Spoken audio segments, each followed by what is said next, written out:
was for smart Ghana update na mo hwe mo bibia akwa ba message or comment be ba nkomo aye ba bedi nkomo afa Ghana mpuntu Ghana nkoso Ken Ofori Atta oye Minister of Finance and our Finance Minister Honorable Ken Ofori Atta any say what the budget by na budget no the womu pa no trended the and so kakra o kafa on say the Ghana economy no mo ayere o ho stabilize the economy no ama economy say bibia koso kama the lies of time COVID shas ya be do sa time die to March mu ho ba the economy na stabilize na bi say free SHS ne 1.9 million farmers ne NAPCO ne just one district one factory chese ni nyina no contributed to the stabilization of Ghana economy no aboa ama Ghana ekosopa eno na minority leader of parliament Honorable Haruna Idrissu onzo akasa no chese said Ghana na akufo ado ni na aban bobesia no enche omboko Guinness Book of Records mu pa ye ombeji award of Guinness Book of Records mbese ekotie nsema Honorable Ken Ofori Atta ekan no yeba ebedi nkomo. Mr. Speaker, we are under no illusion as to the economic challenges facing our country today, how to ease the suffering of Ghanaians, transform the economy, how to ease the suffering of Ghanaians, transform the economy to create jobs, and share the expected wealth across all households, such as providing security and education. I would keep the president awake at night. How to broaden the revenue base, keep a grip on expenditure, protect the public purse, and at the same time build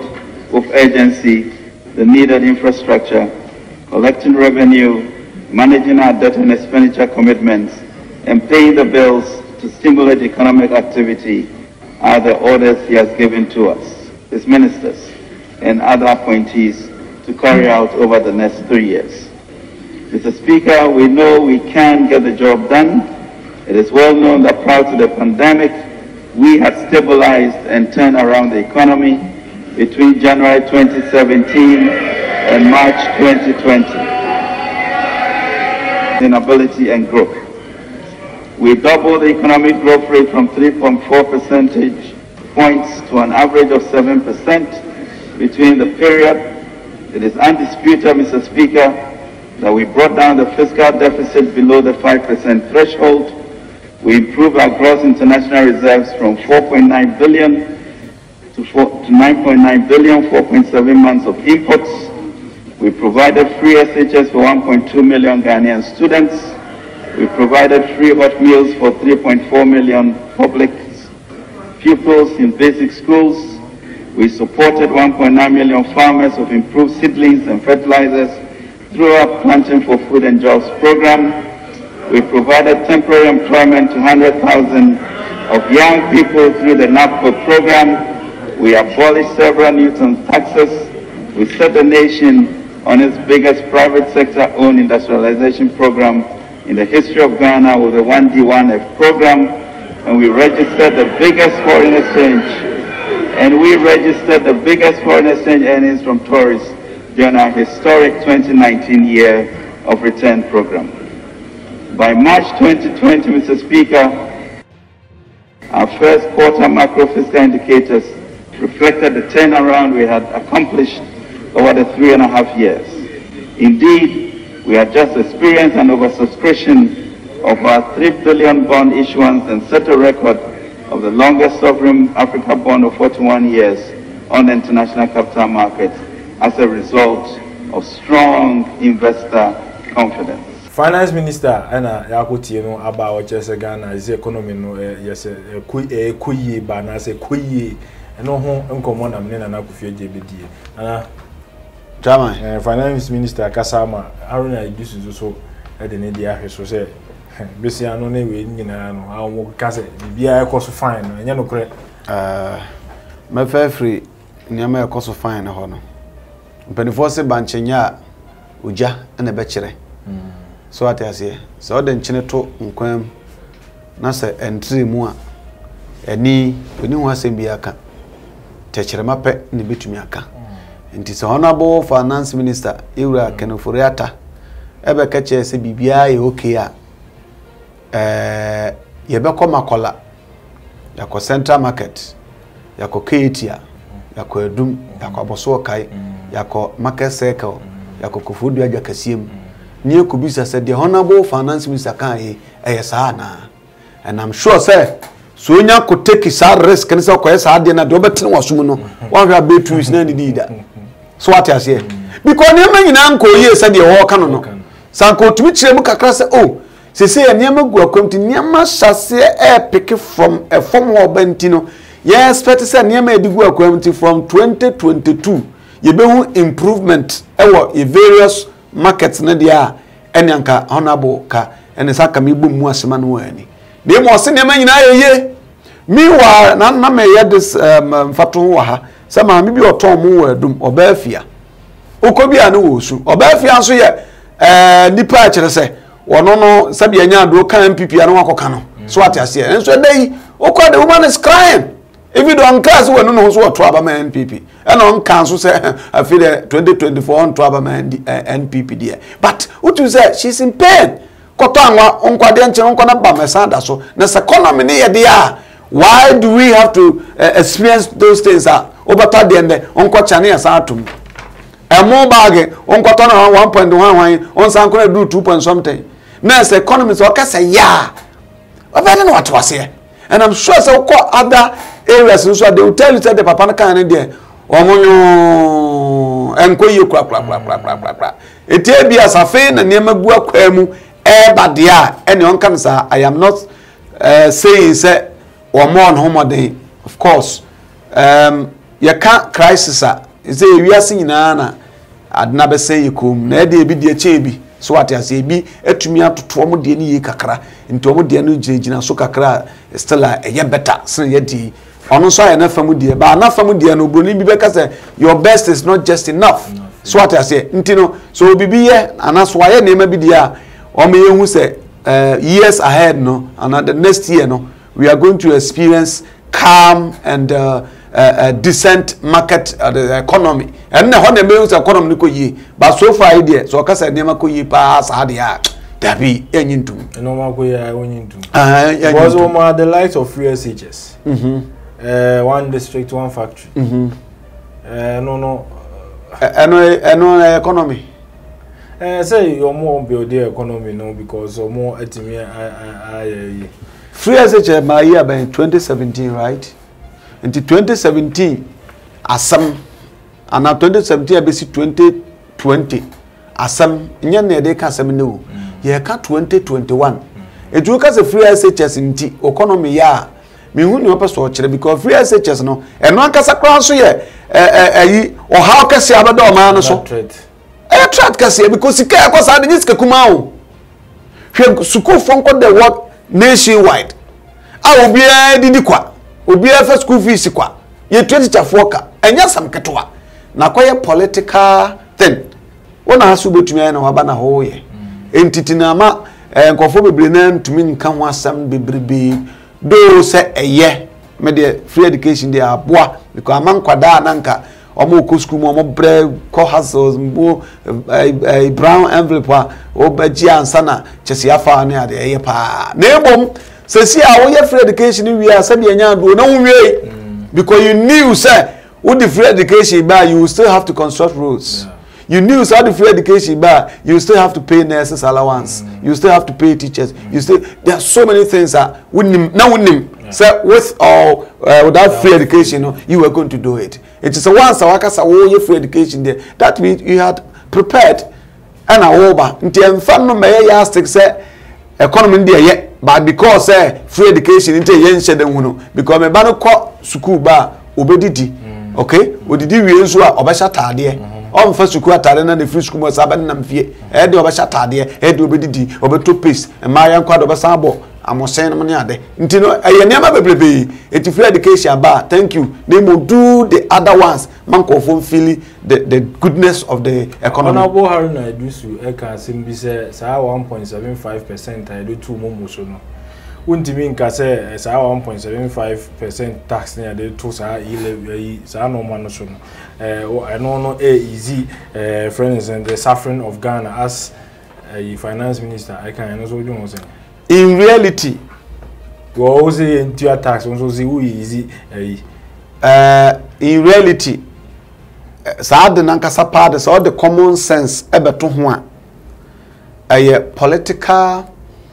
tricks sa na meka no to no anya obi a na twika na okotua abane nya no so mfaso ba mobile phone de almost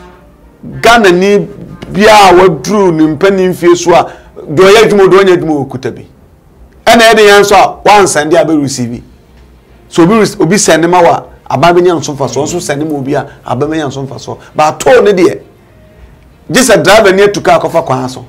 it political tricks ye yi we free ho na de we na ba we direct we indirect say mobile phone there o send ya na ate car no so ntun ko ya obi a ma meju to obi a na aba say so neighboring countries no French fo ya omo cars mumuntu oba na ya load na sa de pa dam para anya wo pa me di no ya pa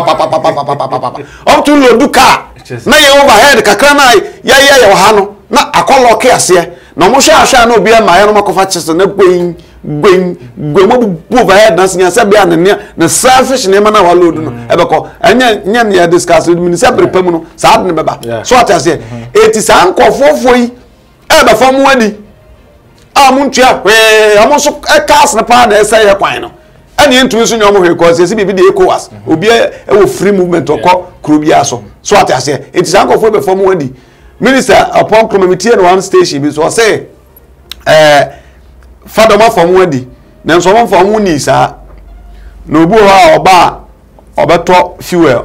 auto fuel tax ne kakra hyem ntia de bia ba aha sanko fam so ni pa bole nyasem kuma ebi ba mo galon kokroko you say jerika pa ne sa you say sa blue ya say ebi seka na say ya wan lodu fuel fi krom oba so wo wa lodu fi krom no oba ntia sa no makota bem na bobobobobobobobo o ma sa lo tu won to he e wa ha no na kodukrom na sa bro fita pa na nkofo wi o mba be die. However, some na transfer calculation according to Koku Kodu upon Kroma say sa mobile levy no am de aba no amo estimate say am tete bibia fi mo anya kura no o menya 6 billion to no so na am kese kura be 78 million sa no oka na say we no o ma calculate hu say ebeboa entro mo ye me de anka we nyina no say ye na sebe enyuma guna kwam ai Mr. Justice Kwadjuma bosume so onyana kakrawa otumi sende kakra koma na brewa na sa wo send na sabia nyado wo sende fast 300 series na se 5 series kura kanya hwe patejuma ni ho na so bi bomade nyana kaka na osa akote ho na ni bre ne beba no so what are the because the omo kan sankomo wetumi use scan wisely as the agenda behind it nza kon be yadwuma ankaye because krobia so tax or krobia ni wa kwa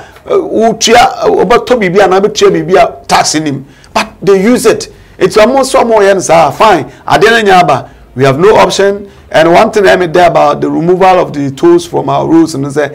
and no, it doesn't make sense. So say akawa hada say wo koka so abese be free nkran chese sanka bibia demo o sanka wacha kura 20 minutes 30 minutes no duka so na to when you could do to hope we trade the to mu wana no could 50 pesos one CD. It doesn't really make any sense. It almost year frequency so no e woka kan manage ho e free movement aba ema yetumi so ayi hwe napku any farmers in sensema a odi wura mu a ono so gina so aka say sa no mani nyina ama Ghana economy not stabilized. Is it really true and is it how he's saying it? Minima dria yura Ken Ofori Atta the cancer asa because you know ha and an napku for trubia na bosomi and some market yamai ye know ha and also the other one day farmers know how farmers and they are providing no more bramo mama say no me pacho ye ka say enra obi free kufa ekrum offense say fertilizer nkomu nya bi nto enti who provided is it last year there and this year there na worker enti akuafo na akra so wo challenges omo challenges nti so okasa mo provide ne mama economy na is stable and so no me shada nyintum papa bata bia menye kuani ntina bia ba menye kuani asasabe akwa bi no hwe Black Star no hwe board sa no se konutum wo ye coach asa se menye coach a menim hwe munim ba ensu enim hwe nti menye kuani mete de ekoso emframam hu say all is not well as omo kono menim se koko session no ma ya ade kakra Mr. Edu omo bomodema niama atototo no kwam kakra but that is not enough so ala no so memble ko no ye amanyoni on trauma on mamegina o mekase enema nko yie nti ye wo kronum na wo se nsema wa kanyina no ye ponchi hosuom na ba bia wo se ye correct no review no ba otumi correct no yeah ntulu anusi no tulu anusi no Eurofrata in order not to make people think say wa present juicy budget ante sa kire nkofo no area sibi ho a he has to onko prepare na yi no ba review na wa ba hwe ne yi pa anya sa de a sa na nkofo adwen be yom because se economy ya yen ya form ha no because to de odwom a mehu sampa ade mbeto intensity no na otwe achi bi sa ba intensity enne be mu se oh the economy ne ye na sambato ne na de achi bi kwa akọ wantumi anto osini ochamba na mato ochamba do eso ese ya tumu na fo na agina ho no etopese ehunu saade a omoma sala they should work harder even though also or adwuma but adwuma na o enya no he should work extra harder to make sure say Ghanaians will accept any ayibi or the baba saade a ebeka say eyirubudu abada yes I ebeka say eyirubudu abada o say eyirubudu abada o say den let's say all the comment beba high smart Ghana update for our dream celebrate our comment section like share and subscribe.